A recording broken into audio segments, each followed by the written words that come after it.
Eh bien salut à toutes et à tous, aujourd'hui on se retrouve pour une nouvelle vidéo, ça va être une vidéo un peu différente de d'habitude, je vais vous expliquer ce qu'on va faire, mais d'abord j'ai 2-3 trucs à vous dire. Alors d'abord comme vous pouvez le voir, j'ai ajouté un nouveau décor à mon Pokédex, en plus du fond vert et du canapé. Là c'est quand même un peu mieux parce que ça me permet de me déplacer, je sais pas si ça va servir à quelque chose, mais c'est toujours ça de bien. Ça je suis pas sûr que ça vous intéresse, mais vous pouvez aussi voir qu'il y a un micro là et un micro là, tout simplement parce que si je veux me déplacer, bah celui-là il va pas trop m'entendre. Et aussi sur la télé, ce que vous pouvez voir c'est Spider-Man Far From Home, donc si vous l'avez pas vu, je vous conseille de vous concentrer sur autre chose que la télé, parce que au fur et à mesure ça peut vous spoiler. Et donc c'est parti, là je vais vous expliquer ce qu'on va faire aujourd'hui. Alors pourquoi je vous dis que c'est une vidéo différente de d'habitude, c'est parce que là j'ai rien préparé. Ce que je vais faire, c'est que je vais réagir à une émission américaine qui s'appelle Stanley et les super humains. Donc pour ceux qui connaissent pas l'émission, je vais vous l'expliquer rapidement. Le principe de Stanley et les super humains, qui est présenté par Stanley évidemment, que vous connaissez sûrement comme le créateur d'une bonne partie des super-héros Marvel. Il a créé Hulk, Spider-Man et beaucoup d'autres.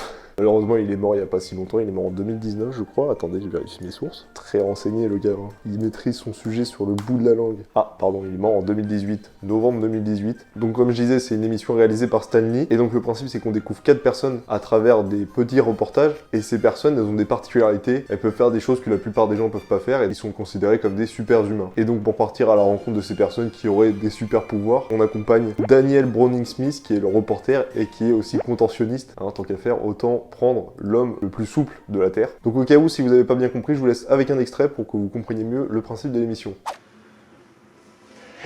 Bonjour, bienvenue dans Stanley et les super humains.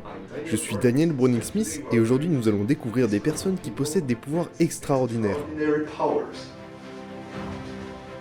Et la première personne que nous allons rencontrer aujourd'hui, c'est Rudy Walker, surnommé le poisson abyssal. Bonjour Rudy. Bonjour Daniel. En plus d'être un très mauvais cosplay de Levi, il paraît que vous possédez un pouvoir très étrange.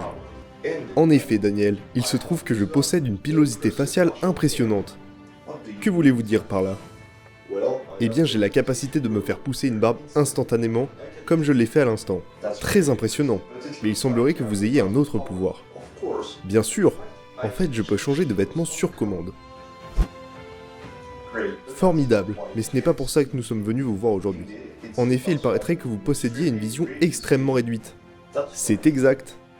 Pouvez-vous nous en dire plus? Tout à fait. Vous voyez, ça c'est le champ de vision d'une personne lambda.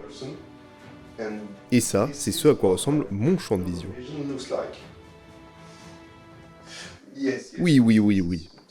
Merci. Cette explication est très explicite. Mais du coup, j'aimerais savoir quels sont les avantages d'un tel pouvoir. À vrai dire, ça n'a pas vraiment d'avantage. Vous ne l'avez pas vu venir, celle-là. Non, effectivement. Comme je le disais donc, ça n'a pas mal d'inconvénients. En effet, quand je... Très bien, maintenant que nous en savons plus sur Rudy, nous allons partir à la rencontre de Johnson Williams, qui va nous montrer comment il arrive à faire cuire des pâtes sans eau. Voilà, donc l'intro la plus longue de ma chaîne jusqu'à maintenant est enfin finie. On va commencer à regarder l'épisode qui est le premier épisode de la saison 2 qui s'appelle L'homme indestructible. Je m'appelle Stanley. Je suis à l'origine de l'univers des super-héros. Une famille qui s'élargit sans cesse. Spider-Man, les 4 Fantastiques, l'incroyable Hulk. Beaucoup de gens prétendent détenir des super-pouvoirs, mais parmi eux, qui sont les véritables super-humains? Voici Daniel Browning-Smith, l'homme le plus élastique au monde. Notre mission, découvrir ces héros si bien cachés. Car les super-humains existent. La preuve, vous allez les rencontrer.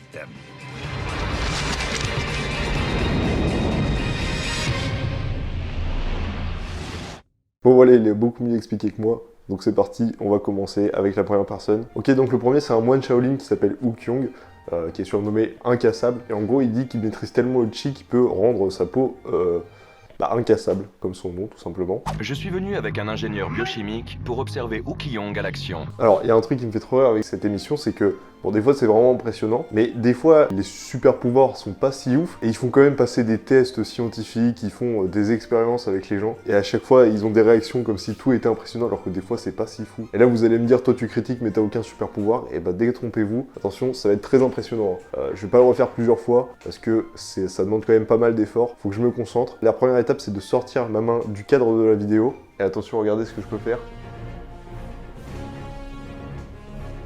Et voilà, un bouton s'abonner. Si ça c'est pas impressionnant, je pense qu'il n'y a pas tant de personnes qui savent le faire. Donc juste pour ça, je vous conseille de cliquer dessus en dessous de la vidéo. Et je vais être gentil, je vais faire un petit effort pour vous. C'est parti, je recommence. Hop, un pouce bleu, vous pouvez aussi cliquer dessus, ça fait toujours plaisir. Ok, c'est parti, parce que depuis tout à l'heure je parle, mais on n'a toujours pas découvert le premier pouvoir. Qu'est-ce qui vous rend incassable? Je travaille et je transfère le chi vers la partie adéquate du corps. Ensuite, je frappe mon corps le plus possible, jusqu'à ce qu'il soit dur comme une armure d'acier. Bien, voyons de quoi vous êtes capable. Pour sa première démonstration, Wu va plier une barre d'acier à la force de son crâne. Cette barre est vraiment solide. Qu'en pensez-vous? Je recommanderais pas cette pratique. Mais il doit d'abord préparer son corps et maîtriser son chi.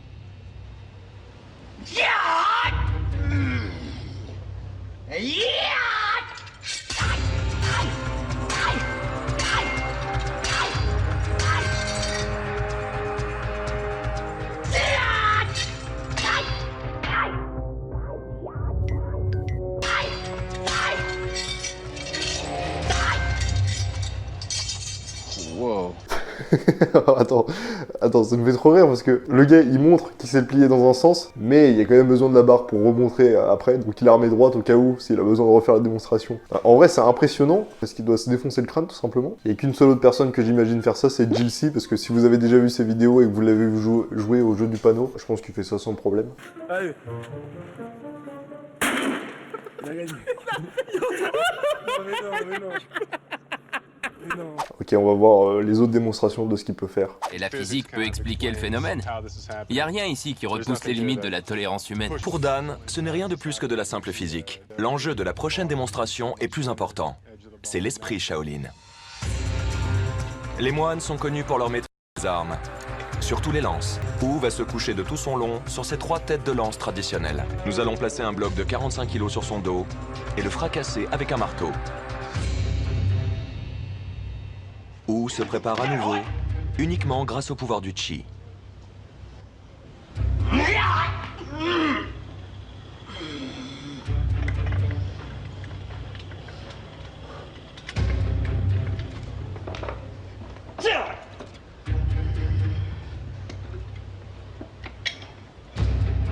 Au moindre faux mouvement, la lance peut transpercer sa trachée.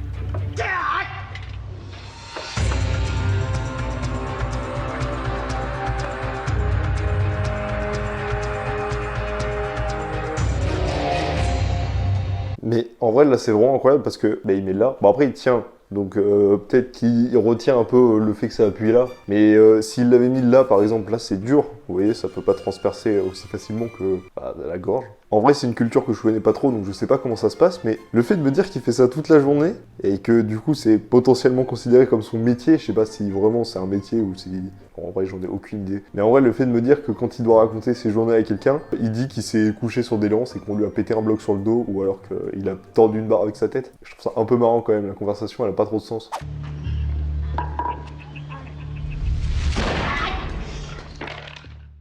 Ah ouais, la fille, elle y va pas de main morte, hein. De main morte. Oh, faire des fautes comme ça et qui font des mots qui pourraient exister mais qui ont aucun sens, ça me fait trop rire. Oui, donc je disais, la fille, elle y va pas de main morte, on dirait qu'elle a une dent contre lui. Hein. Je pense qu'elle a envie d'en découdre. Elle a mis toute sa puissance dans le marteau. Alors c'est pour ça que tu m'as quitté. C'était pour te coucher sur des lances. Et pour t'avoir une barre sur ta tête. J'aurais préféré que tu couches avec ma sœur. Je suis pas drôle. Peut-être qu'au montage ça peut rendre drôle, mais c'est pas drôle.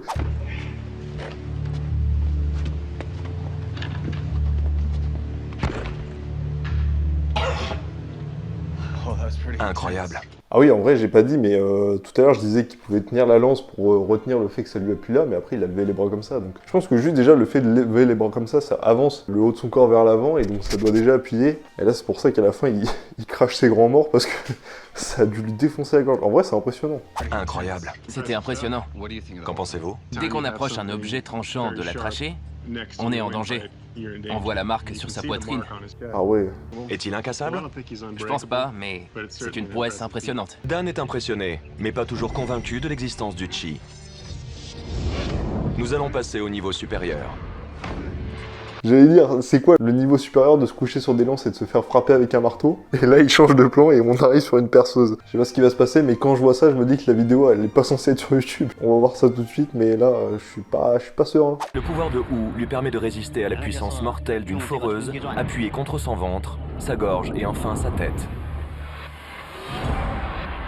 C'est terrifiant. Alors, il y a eu un avertissement au début, je sais pas si j'aurais laissé au montage, mais au cas où je le dis, c'est pas parce qu'ils font ça dans la vidéo que vous pouvez le refaire et que ça va marcher. Hein. Je pense que lui, s'il le fait, il l'a déjà fait plusieurs fois, il sait que c'est pas dangereux. Et voilà, il y a quand même des gens autour, c'est encadré, et puis...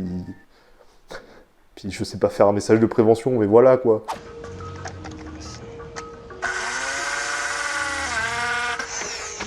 C'est bel et bien une vraie foreuse. À la limite, s'ils avaient pas montré ça, on aurait pu se dire qu'ils avaient arrondi le bout, j'en sais rien, et juste que ça allait tourner contre sa tête. Déjà, à mon avis, ça fait mal si tu fais ça. Mais là, au moins, on est sûr que c'est super dangereux, tout simplement. Comment savoir s'il appuie réellement? Je vais utiliser ces capteurs de pression sur la poignée de la foreuse pour calculer la pression exercée. Vous voyez qu'il est pas serein et que d'habitude, quand il le fait, c'est juste qu'il appuie pas. Et que là, il sait que s'il appuie pas, ça va se voir. Donc là, il est vraiment pas à l'aise. Wu s'apprête à réaliser une expérience extrêmement dangereuse. Il va appuyer une foreuse contre son corps. Cela pourrait blesser, voire tuer une personne normale. N'essayez pas cela chez vous.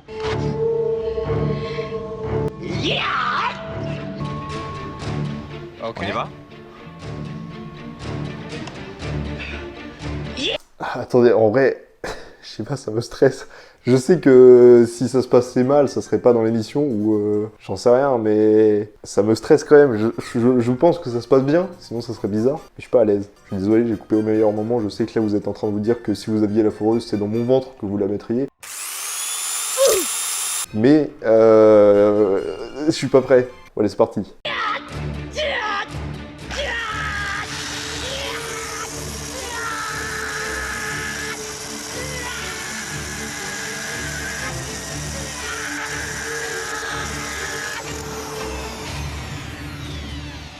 Incroyable.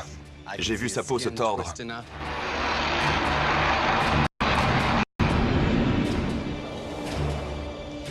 Mais en vrai, genre, je me dis que la plupart des gens qui ont un minimum d'abdos, ça peut retenir pour pas que ça touche les organes et tout. Mais c'est que lui, il a pas des grosses marques sur la peau. C'est ça que je comprends pas en fait. Comment il a pu rendre sa peau assez dure pour pas que, même en appuyant, ça rentre à travers.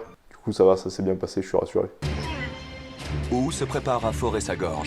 Non mais le doubleur, il me tue, il dit ça dans un calme total. Il s'apprête à forer sa gorge. Bah oui, c'est logique. C'est une phrase que tu dis pas tous les jours quand même.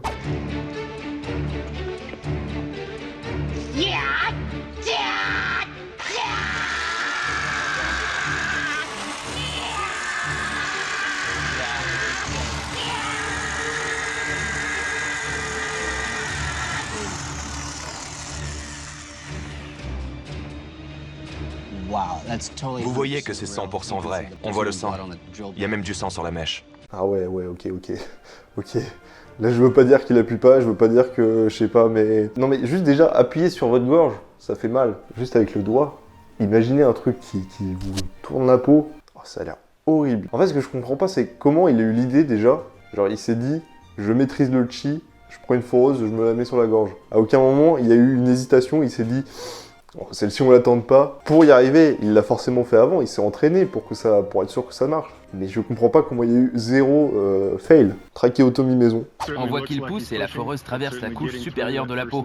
Mais j'ignore pourquoi elle ne va pas plus loin. Elle a percé le morceau de bois. Tout à fait. Je veux savoir si Wu tient la foreuse ou s'il l'enfonce vraiment. La pression exercée est d'environ 3,5 kg par centimètre carré. 3,5 kg par centimètre carré, cela veut dire que sa gorge subit une pression de 3,5 kg. Cette force est exercée contre sa gorge. Mais en vrai, c'est pas logique parce que imaginez que ça c'est la poignée. S'il met le capteur là, s'il pousse comme ça vers sa gorge, ça force dessus. Mais juste s'il appuie sur la poignée, ça rajoute de la force aussi. Enfin, je sais pas comment ça a été mis, mais de la façon dont on le voit, ça a l'air très peu fiable quand même. Je remets pas en question parce qu'il a quand même un trou dans la gorge, donc je vais pas critiquer. Mais en vrai, leur test, il me paraissait approximatif. Si on prend en compte la poussée de sa main à l'arrière de la foreuse, la pression totale contre sa gorge est d'environ 45 kg. Et si la mèche est plus petite, la pression augmente? Elle fait moins de 2 cm, probablement 1 cm. En effet, plus la mèche est petite, plus la pression contre la gorge est importante. En théorie, la pression pourrait être de 90 kg. Tout à fait, une pression d'environ 90 kg. Les données confirment que Wu exerce une pression de 90 kg. C'est comme si un boxeur poids lourd était derrière la foreuse. C'est suffisant pour forer de l'acier. Maintenant, Wu va forer sa tête. Mais il recommence avec son calme à toute épreuve. Maintenant, Wu va forer sa tête. Ah mais genre, y a rien qui le choque dans le fait de dire cette phrase. Ça a aucun sens. La situation, elle a aucun sens. Mais même, enfin là, c'est le doubleur qui est calme. Donc à la limite, lui, il est juste dans un studio, ça va. Mais le reporter, je sais pas, mais un peu d'entrain, soit un petit peu plus impressionné parce que ça a aucun sens. Prêt?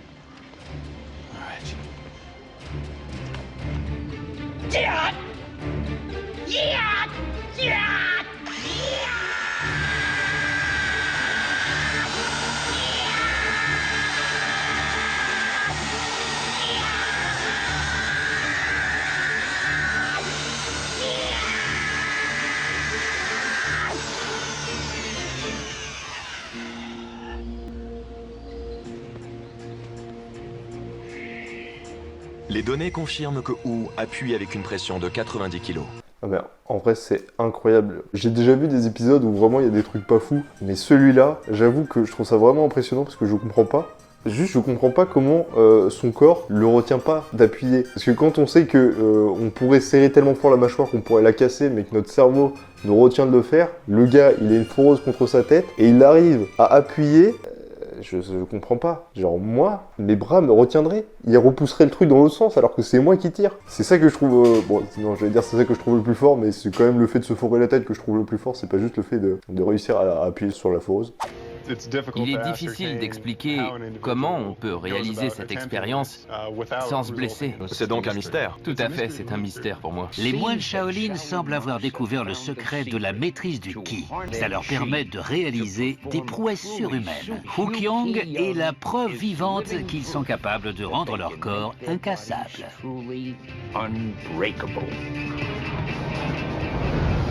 Donc là on va passer à la prochaine personne, mais avant de continuer je voulais juste vous dire que si vous aimez bien ce genre de vidéo, bon là c'est la première donc je suis pas tout à fait à l'aise avec le format, donc j'ai peut-être du mal à improviser et être pertinent à chaque fois sur ce que je dis, mais si vous aimez bien et que vous voulez en voir d'autres, vous pouvez me le dire, et si vous voulez voir d'autres émissions, vous les mettez en commentaire et puis je verrai celles que je peux faire. Donc voilà, juste pour vous dire que si vous aimez bien, bah vous me le dites et puis je referai. La prochaine personne que nous allons rencontrer prétend détenir une force surhumaine. S'il dit vrai, cela signifie qu'il a suffisamment de force pour écarteler un homme membre après membre. Ok, donc la description du prochain, elle est très peu rassurante. Ma recherche de super-humains me mène à Las Vegas, la ville lumière. Je vais y rencontrer Chad Netherland. Sa force lui a valu 10 titres de champion du monde. Il prétend que sa poigne ne connaît aucune limite. Ce que j'attrape et retiens avec ses mains est à ma merci jusqu'à ce que je le lâche. Je vais pousser les limites de Chad à l'extrême, pour découvrir si ses mains détiennent réellement une force infinie. Chad, il a aucune humilité, hein, vraiment. Tout ce que je tiens est à ma merci jusqu'à ce que je le relâche. C'est vraiment le giga Chad. Donc là, en vrai, on n'a pas encore vu les démonstrations, donc on sait pas ce que ça donne, mais pour l'instant, j'avoue que juste la description, c'est moins impressionnant que le premier. Chad m'a donné rendez-vous chez un concessionnaire automobile. Il nous propose une démonstration de la force de sa poigne. Je vais prendre une voiture de sport de 430 chevaux à plein gaz et la retenir à main nue avec ses chaînes. Je peux voir vos mains? Je m'imaginais des paluches de géants. Mais si vous relevez le défi, c'est encore plus impressionnant. Ça paraît incroyable. Je vais vous voir retenir une voiture de 430 chevaux. Allons-y. C'est parti.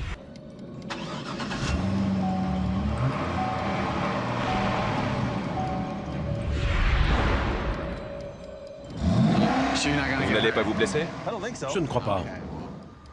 Chad est sur le point de relever le défi par excellence en matière de poigne. Même lui, il est pas serein, je ne crois pas. Il est sûr de rien, c'est la première fois qu'il fait ça en vrai, il a jamais essayé avant. Il est venu pour voir Stanley, mais il s'est fait avoir parce que finalement, il va même pas le rencontrer.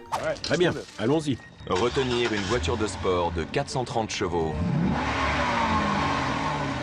à la seule force de ses mains. Mettez les gaz!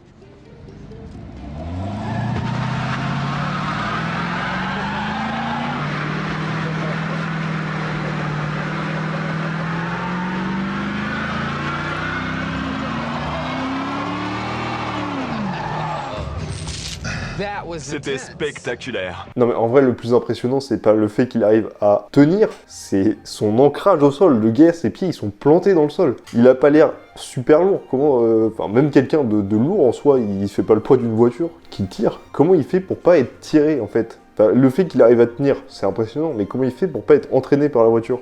Vous avez inventé cette cascade. J'aimerais en savoir plus sur votre poigne. Je vous propose de me suivre. Nous allons exploiter votre force. Merci beaucoup, Andrew. Merci Andrew, et désolé pour les pneus.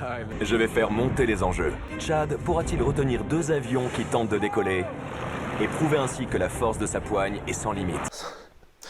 Non mais, leur test, il n'y a aucune demi-mesure. Hein. Ils pouvaient juste utiliser le truc du gars d'avant pour voir à quel point il peut appuyer fort pour tester sa poigne, mais non, il faut forcément mettre un avion de chaque côté. Quand Stanley il parlait de démembrage, en fait c'est lui. Chaque avion va partir avec un bras. Afin de mettre Chad à l'épreuve dans un environnement scientifique, je l'ai emmené à l'université du Nevada pour rencontrer le docteur John Mercer, professeur de biomécanique. Nous allons mesurer l'intensité de la force de sa poigne grâce à ce dynamomètre.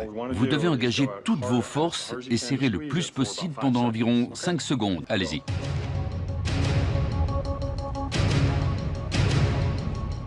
Quelle est l'intensité de sa force?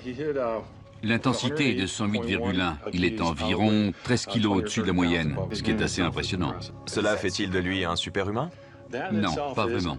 Mais c'est bien ce que je pensais. En fait, c'est pas sa force pour serrer. Le plus impressionnant, c'est sa force pour retenir. Je sais pas comment dire. Pas sa poigne, c'est son ancrage au sol, moi, que je trouve impressionnant. C'est comment il fait pour ne pas se laisser emporter. C'est pas le fait de serrer. Je pense que c'est pas sur ça qu'il va forcément avoir des résultats les plus impressionnants. D'après le test du dynamomètre, Chad n'a pas la poigne d'un super-humain. Ce dernier estime qu'il lui manquait un vrai défi à relever. Il veut que nous mesurions sa force pendant qu'il réalise un exploit surhumain. Chad détient le record du monde pour avoir déchiré 10 paquets de cartes en 45 secondes. Mais ce n'est pas tout. Il fait partie des 3 seules personnes sur Terre capables de déchirer un paquet de cartes dans la longueur.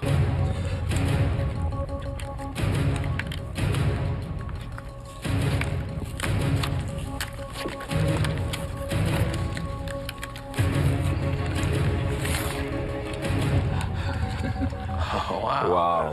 Montrez-moi ça. Regardons les chiffres. Que nous montrent ces résultats? Les résultats montrent que les muscles des mains sont très actifs, plus que durant le test du dynamomètre. Il a la particularité de pouvoir exercer une force pendant longtemps. C'est une faculté très importante pour les records du monde qu'il détient. Il génère donc plus de force pour cette tâche que lorsqu'il essaie de serrer le dynamomètre.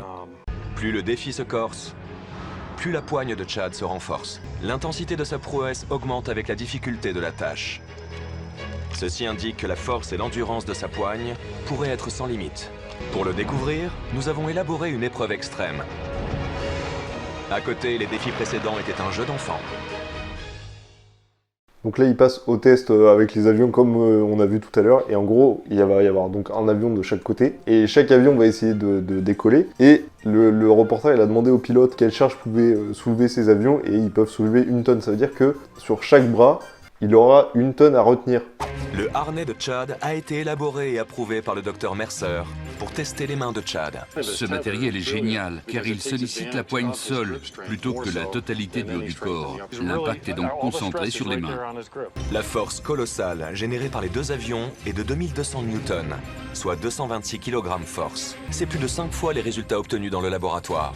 En fait, je comprends pas trop le principe de leur harnais parce que déjà au début je pensais que la partie qui était sur un bras était reliée à la main du même bras et donc c'était là c'est les pectoraux qui entrent en jeu si tu dois tenir dans ce sens-là. Là du coup c'est qu'il doit tirer dans ce sens-là. Dans ces cas-là pour moi c'est le dos qui rentre en jeu, c'est pas forcément les mains. Je m'y connais pas super bien en muscles donc je suis pas sûr de ce que je dis mais enfin je sais pas, quand vous faites ce mouvement vous sentez votre dos qui se contracte. Dans tous les cas pour moi ça a pas vraiment de rapport avec la poigne. C'est quand même impressionnant ce qu'il fait mais c'est juste que les tests qui sont mis en place et les explications, je trouve qu'elles sont pas logiques. 3, 2, 1, c'est parti!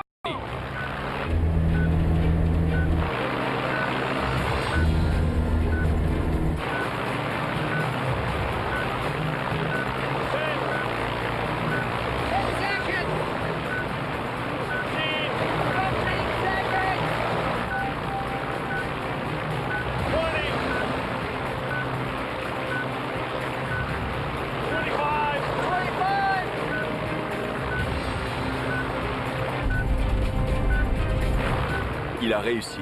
Il a encore de la force.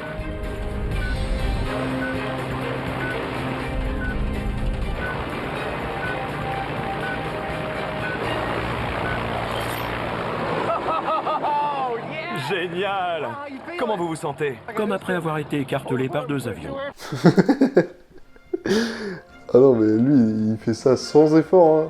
Il fait carrément des petites blagues à la fin, il se sent bien là. Mais là, c'est encore différent de la voiture, parce que tout à l'heure, je vous disais que c'était impressionnant qu'il arrive à retenir et à rester ancré dans le sol. Mais là, comme ça tire des deux côtés, il a pas besoin de retenir avec son poids une force. Je trouve que les tests, ils sont pas cohérents, il y a rien qu'un rapport avec le test d'avant. Que ça soit tenir la voiture, ou tenir les avions, ou déchirer le paquet, ou serrer. Pour moi, c'est pas les mêmes choses qui rentrent en jeu, c'est pour ça que je trouve ça bizarre. Le gars, il est quand même giga stock et c'est impressionnant ce qu'il fait. Mais leur test, là, c'est pas ce que le gars il fait que je remets en question, c'est l'émission. Mais vous semblez indemne. Je pensais que vous seriez démoli. Je vais bien. Fantastique. C'était vraiment impressionnant.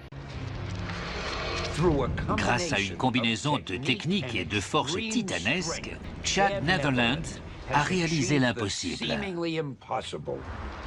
Ok, donc c'est vraiment le giga Chad. Bon, finalement, ça fait déjà un certain temps que je tourne, donc il y en a 4 dans l'émission. Là, je vais m'arrêter à la moitié, il y en aura que 2. Parce que sinon, j'ai peur que ça soit un peu trop long. Et si vous voulez voir la suite, je vous mets le lien dans la description. Ou alors, si vous voulez que je réagisse à la suite, vous me le dites et on regardera. Donc là, les personnes qui restent, je crois que c'est un archer qui est vraiment très très précis. En fait, c'est œil de faucon dans la vraie vie. Et le 4e, c'est un gars qui arrive à garder beaucoup d'eau. Je sais pas comment décrire en fait. C'est un gars qui arrive à garder de l'eau, à l'avaler, mais après il arrive à la recracher. C'est impossible à expliquer sans vous montrer. Le gars, il boit de l'eau. Par exemple, il peut boire 1 litre entier et l'avaler, mais après le recracher. Il arrive à recracher ce qu'il avale. Là, on dirait juste qu'il vomit en fait. Donc il peut... Oh là là, l'explication catastrophique.